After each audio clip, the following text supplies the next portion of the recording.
자, 우리가 이 하나님의 말씀을 보면서 어떤 사람은 오른쪽으로 해석을 하고 또 어떤 사람은 왼쪽으로 해석을 하고 어떤 사람들은 앞쪽을 해석하고 어떤 사람들은 뒤쪽을 보게 되는 그런 경우가 많이 있습니다.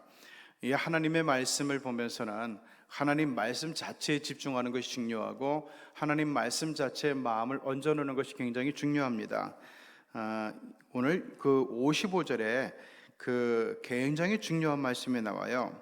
이는 그 목수의 아들이 아니냐, 그 어머니는 마리아, 형제들은 야고보, 요셉, 시몬, 유다라 하지 않느냐라는 구절은 굉장히 우리 개신교와 그 로마 카톨릭에 있어서 그것을 가르는 굉장히 중요한 말씀이에요. 우리는 그 신약 성경의 야고보서, 이 야고보서가 예수님의 동생 야고보에 의해서 기록된 것으로 그 신학계에서는 이게 정설입니다. 여기도 마찬가지로 예수님의 동생 야고보 이렇게 이제 그 이야기를 하잖아요.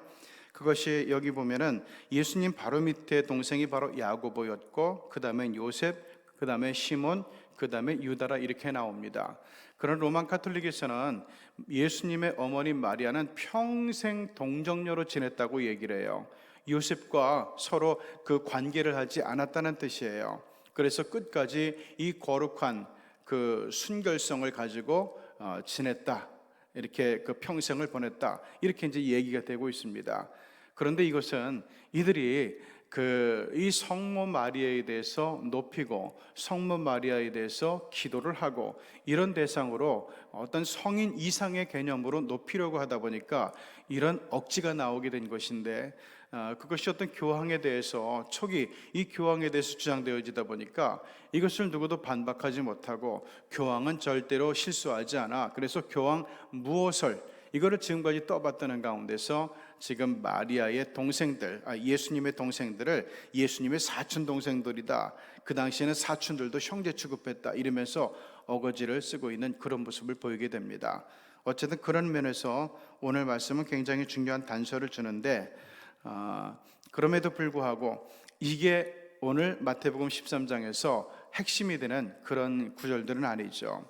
오늘 마태복음 13장에 우리에게 들려주는 것은 이 천국의 비밀이에요.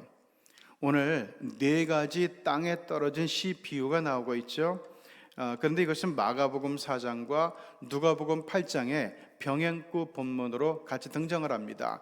그만큼 이것이 공관복음서에 다 등장을 했다는 얘기는 예수님의 제자들이 예수님께서 하신 말씀에 대해서 굉장히 중요하게 기억되고 있다는 그런 뜻이기도 해요. 자, 오늘 1절과 2절을 보면은 예수님께서 바다로 나갔고 큰 무리가 그분에게로 모여듭니다.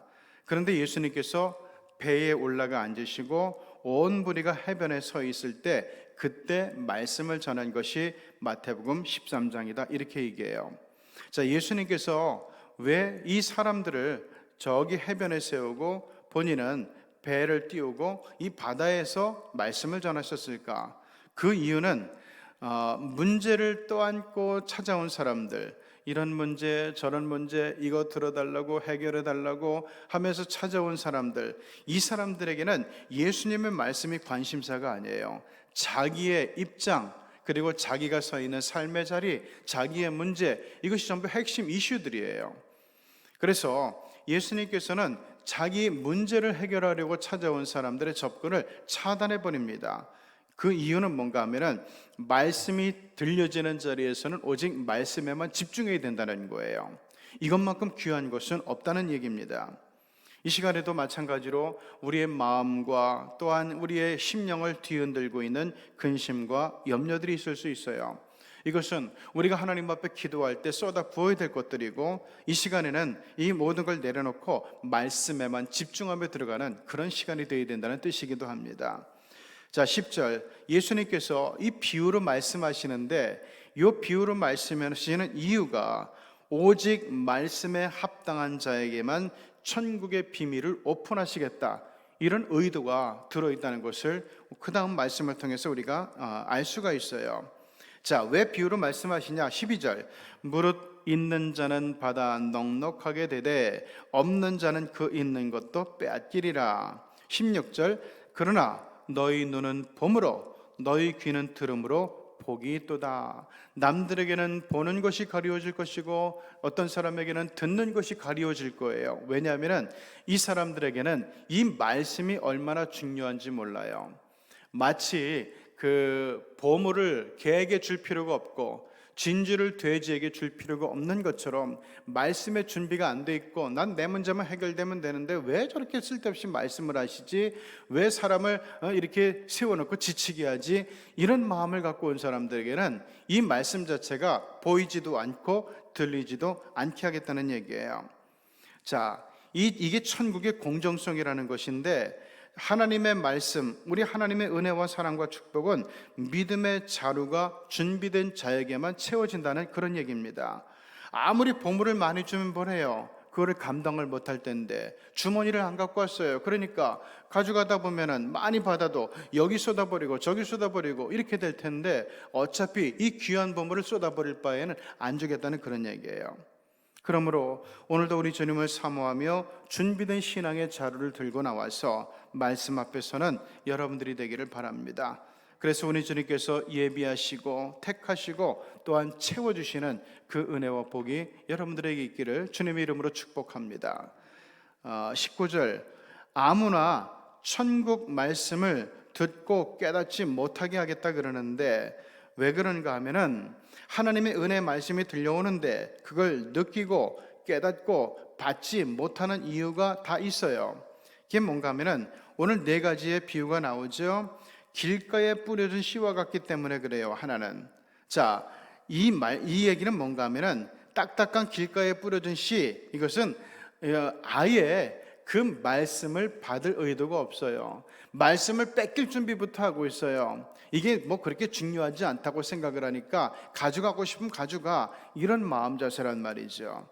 그래서 악한 자가 와서 그 마음에 뿌려진 것을 빼앗아 버려요. 위협하기도 하고 유혹하기도 하고 설득하기도 하면서 그 말씀의 의미와 중요한 가치를 다 빼앗아 간다는 그런 얘기예요. 그 다음에 돌밭에 뿌려진 씨와 같기 때문인데 이거는 말씀을 들으면 즉시 기쁨으로 받아요. 그런데 믿음의 깊이가 없어요. 그래서 말씀으로 인한 어떤 불편함, 이 말씀 때문에 내가 힘들어지네, 이런 마음이 생기게 되면은 금방 말씀을 걷어내 버려요. 금방 넘어져 버리게 되죠. 믿음에서 떠나버린다는 얘기예요. 불편함을 참지 못해요. 그 다음에 가시떨기에 뿌려진 씨와 같기 때문인데, 그래서 은혜 말씀이 들려와도 느끼고 깨닫고 받지 못하게 되는데, 말씀을 듣긴 하지만은 세상의 염려라든가 재물의 유혹 때문에 말씀이 그만 막혀버리게 돼요. 그러다 보니까 말씀의 축복이 결실을 맺지 못하게 되죠. 그러므로 결론적으로 이런 사람들에게는 예를 들어서 길과 같은 믿음, 돌밭에 뿌려진 믿음, 가시떨기에 뿌려진 것 같은 믿음, 이런 자리에는, 이런 사람들에게는 말씀에 담긴 보물을 절대로 허락하지 않겠다 하는 그런 하나님의 말씀이 여기에 들어있는 거예요. 자, 그런데 23절은 이제 여러분들이 좋아하는 말씀이에요. 좋은 땅에 뿌려졌다는 것은 말씀을 듣고 깨닫는 자들이에요. 이런 마음은, 이런 믿음은 결실을 하게 되는데 어떤 것은 100배, 어떤 것은 60배, 어떤 것은 30배가 된다고 얘기를 해요. 여러분, 여기서 우리가 비유를 들 때 30배, 60배, 100배라고 얘기하는데 이건 하나님의 방법은 아니에요. 기본이 100배라는 거예요. 기본이. 그런데 여기서 믿음이 조금 부족하면 60배가 되는 거고 조금 더 부족하면 30배가 되겠다는 거예요. 우리 하나님께서 기본으로 주신 것은 30배가 아니라 100배라는 말씀, 이것을 꼭 기억을 해야 돼요. 자, 농사 짓는 사람, 이 농부의 기쁨은 어디서 발견이 됩니까? 심은 대로, 뿌린 대로, 땀을 흘리는 대로 거두는 데서 농부의 기쁨이 오게 되죠. 추수의 분량을 결정하는 것은 농부의 믿음과 농부의 열심이라는 얘기예요. 마찬가지로 이 말씀을 들으면서 말씀의 결실을 거두는 것은 100배를 거둘 수 있는데 60배를 거두고 30배도 거둘 수 있는 것은, 이 추수의 분량을 결정하는 것은 결국은 내 믿음과 내 열심이라는 그런 얘기예요. 그러므로 오늘 새벽기도에 참여한 여러분의 심령이 정말 좋은 땅이 되는 은총이 필요해요. 그래서 이거를 두고 기도할 수 있어야 됩니다. 하나님 아버지, 우리의 심령, 나의 심령이 정말 좋은 옥토가 되는 은혜를 저에게 허락하여 주십시오. 그래서 말씀이 들려지게 될 때 말씀이 있다가 금방 날아가는 것이 아니라 말씀이 내 안에 심겨지고 내가 믿음으로 받아들여서 100배, 기본으로 나오는 이 100배를 내가 꼭 받아서 누릴 수 있도록, 성장할 수 있도록, 그리고 풍성해질 수 있도록 하나님 도와달라고, 은총을 내려달라고 기도할 수 있어야 됩니다.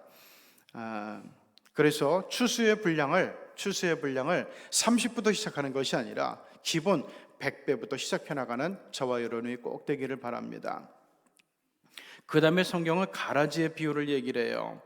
자, 24절을 보면은 이제 비유를 들어 얘기하는데, 천국은 좋은 씨를 제 밭에 뿌린 사람과 같으니 사람들이 잘 때에 그 원수가 와서 곡식 가운데 가라지를 덧뿌리고 갔더니 싹이 나고 결실할 때 가라지도 보이거늘 주인이 이르되 원수가 이렇게 하였구나. 종들이 말하되 그러면 우리가 가서 이것을 뽑기를 원하시나이까? 주인이 이르되 가만두라. 가라지를 뽑다가 곡식까지 뽑을까 염려하노라. 그럼 이 가라지의 존재의 의미는 뭘까요? 이 가라지는요, 가만둬도 무성하게 자라요. 싱싱하고 튼튼하게 자라요. 아무도 신경 안 써주는데 번성해요. 곡식의 영양분을 야금야금 훔쳐가가지고 이 곡식들, 알곡들의 성장을 방해하는 녀석들입니다. 이놈들이 많아지면 많아질수록 한 해 농사는 망쳐버릴 수밖에 없어요. 그러니까 열심히 뽑아주는 거란 말이죠. 그런데 얘네 이 줄기가, 뿌리가 얼마나 강한지 이 그 곡식들 벼, 여기에 그 밑에 뿌리까지도 휘감고 있는 때가 있어요. 그래서 조심스럽게 뽑지 않으면은 이 벼까지 뽑혀 나오는 그런 일이 왕왕 있단 말이에요. 그래서 여기 주인이 그러는 거예요. 야, 그러다가 가라지까지 다치겠다 하면서 일단 내버려두라, 이렇게 얘기하는 거예요. 여기에 가라지는 죄와 똑같은 거예요. 죄는 가만히 놔둬도 무성하게 성장을 해나가죠. 본능적으로 죄는 커져나가요. 사람은 배우지 않아도 죄에 대해서는 전부 천재적인 소질을 갖고 있어요. 영적인 성장을 방해하고 우리의 축복을 가로막는 것이 요게 바로 죄라는 녀석들입니다. 죄는 세상에 하등 필요 없어요. 항상 귀찮은 대상이에요. 성경적으로 얘기하면 죄는 저주와 심판의 대상이고 하나님의 무시의 대상이고 멸망의 대상이에요. 가라지나 죄나 똑같은 것들이에요. 겉보기에는 가라지만큼 번성하는 게 없어요. 그러나 여기서 주인이 얘기하죠. 내가 뽑힐 때, 추수할 때 쟤들은 불에 던져버릴 거야, 태워버릴 거야 라고 얘기를 해요. 그러니까 죄라는 것은, 가라지와 같은 죄, 이것은 막 번성해요. 제일 번성해. 사람들이 부러워해요. 그러나 제한적이고 일시적이에요. 그 운명은 이미 정해져 있어요. 멸망의 미래가 예약되어 있다는 말이에요. 그래서 죄인들의 번성함을 부러워하지 말라고 성경은 우리들에게 이야기를 하고 있는 겁니다. 농부들이 나중에 잡초를 모아서 어떻게 합니까? 잡초들은 가만 놔두면은 또 이 뿌리가 땅에 닿으면은 이놈들이 또 살아나요.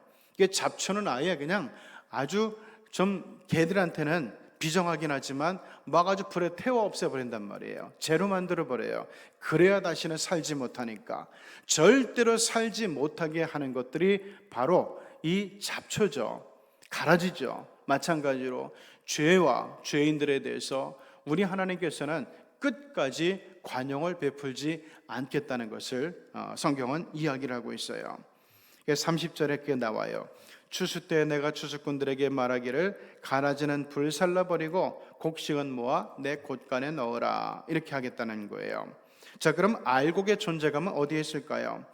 얘들은 농부의 손길이 없으면 자랄 수가 없어요. 물 줘야지, 거름 줘야지, 농약 쳐야지, 잡초 뽑아줘야지. 이 알곡들 건사하는 것은 농부들에게 얼마나 불편하고 얼마나 수고롭고 얼마나 힘든 일인지 몰라요. 정말 손이 많이 가요. 그런데 이 알곡들에는 진짜 큰 장점이 하나 있어요. 뭔가 하면은 여러분들은 농부의 손길만 바라며 기다려요. 농부만 의지해요. 농부가 준 사랑만큼 아낌없이 보답을 해요. 이게 알곡들의 모습이에요. 그래서 주인에게 기쁨을 주거든요. 그래서 이 충성된 그리스도인을 알곡 같은 성도라 얘기하는 거예요. 오직 주님만 바라봐요. 주님의 손길만 바라봐요.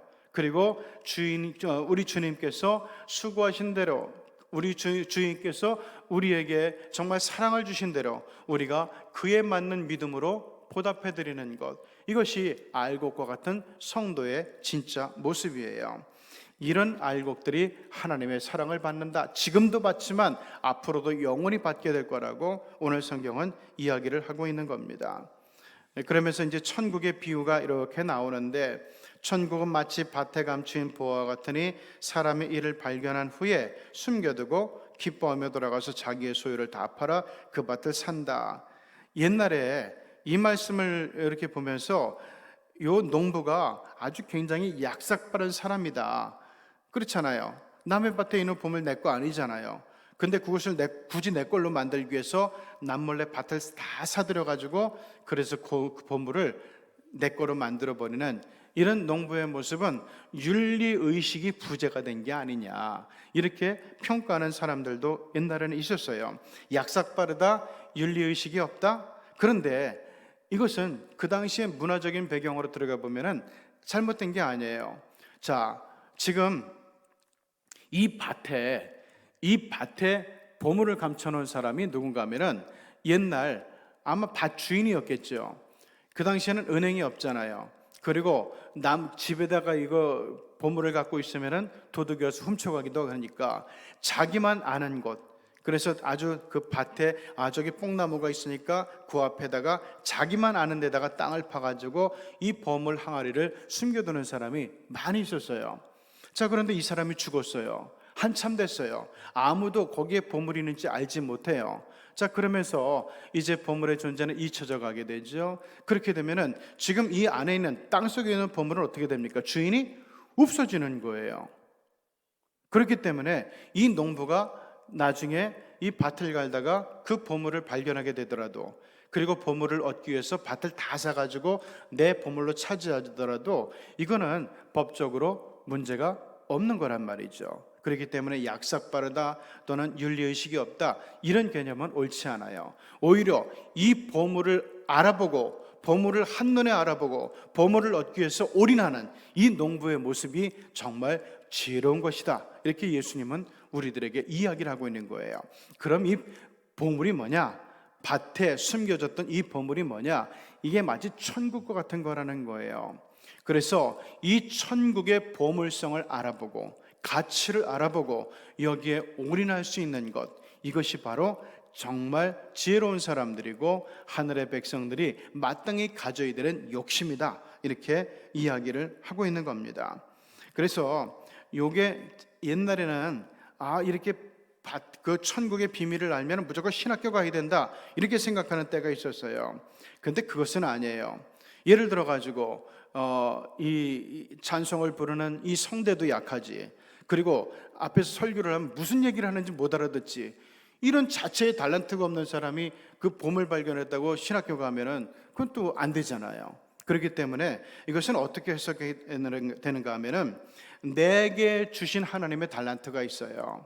내게 주어진 달란트, 어떤 사람은 그 어떤 목수의 달란트가 있고, 어떤 사람은 법에 대한 달란트가 있고, 어떤 사람은 스포츠에 대한 달란트가 있고, 어떤 사람은 연예인에 대한 달란트가 있고, 자기에게 하나님이 주신 달란트를, 이거는 하나님께서 나로 하여금 이 세상에 하나님을 널리 증거하라고 하는 내 사명이다, 이렇게 사명으로 알고 충성스럽게 나의 달란트를 감당하면서 하나님의 이름을 높이고 우리 하나님을 증언하는 그 역사에 참여하는 것, 이런 자세가 천국 보물을 소유하기 위해서 올인하는 행동이라는 거예요. 그래서 오늘도 우리의 그 달란트를 한번 새로이 발굴을 하고, 우리 손주들 가만히 지켜보면 얘들 달란트가 뭔지 아는데 그 달란트를 위해서 축복해주고, 그리고 위해서 기도해주고 그러는데, 계속해서 우리 아이들이 우리 하나님의 자랑이 되고 기쁨이 되는 알곡과 같은 성도로 자라나갈 수 있도록 후원하고 기도하고 더 사랑해주는 저와 여러분이 되기를 바랍니다. 자, 우리 같이 눈을 감고 묵상을 합니다. 지금 내 천국의 영성을 가로막고 있는 장애물은 무엇인가? 이것을 어떻게 해결할 것인가? 나는 지금 길가인가? 아니면은 돌밭인가? 아니면 가시밭인가? 아니면 옥토인가? 우리 스스로 생각해 보면서 혹여라도 지금 내 천국의 영성을 가로막는 장애물이 뭔지를 생각해 보면서 이것들을 기도 가운데서 하나님 해결해 주십시오. 뽑아 주십시오. 무너뜨려 주십시오. 그래서 온전히 우리 주님 바라보고 주님에게 집중하며 나아가면서 내 인생의 농부가 되시는 우리 주님을 기쁘시게 해드리는 제 알곡의 성도가 되게 해달라고 우리 하나님 앞에 기도할 수 있기를 바랍니다.